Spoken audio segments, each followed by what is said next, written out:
யூடியூப்பில் இதாங்க first time இந்த மாதிரி முருங்கைக்காய் கறி எந்த வீடியோவுமே இல்லை. ஆனால் செஞ்சு பார்த்துட்டிங்க அப்படின்னா இதே மாதிரி தாங்க அடுத்தடுத்து செய்வீங்க. இப்போ வாங்க எப்படி செய்யணும்னு பார்த்துருவோமா. முருங்கைக்காயை இந்த மாதிரி கட் பண்ணிக்கோங்க.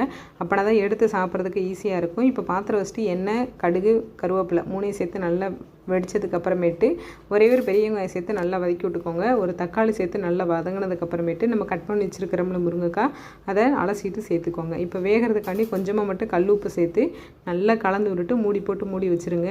தண்ணி எதுவும் ஊற்ற தேவையில்லை. முருங்கைக்காயிலே நல்லா தண்ணி வந்து நல்லா வெந்துடும். அடுப்பை சிம்மிலே மட்டும் வச்சு குக் பண்ணிக்கோங்க. இப்போ மிக்ஸி ஜாரில் கைப்பிடி அளவுக்கு தேங்காய், சோம்பு, ஜீரகம், அதோட கொஞ்சமாக மட்டும் மஞ்சள் தூள், கொஞ்சமாக தண்ணி ஊற்றி மாதிரி நல்லா நைஸாக மட்டும் அரைச்சிக்கோங்க. இப்போ காய் வந்து 3/4 பதம் வெந்திருக்கும்.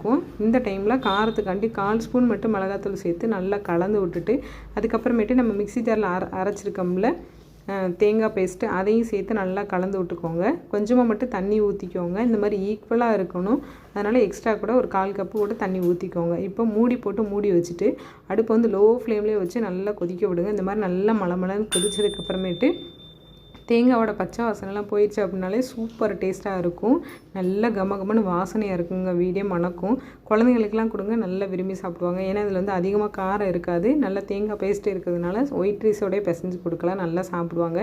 இதோட ஃபுல் வீடியோ லிங்க் வந்துட்டு சேனல் நேம்க்கு கீழே இருக்குது. கண்டிப்பாக செக் பண்ணிவிட்டு ட்ரை பண்ணி பாருங்கள்.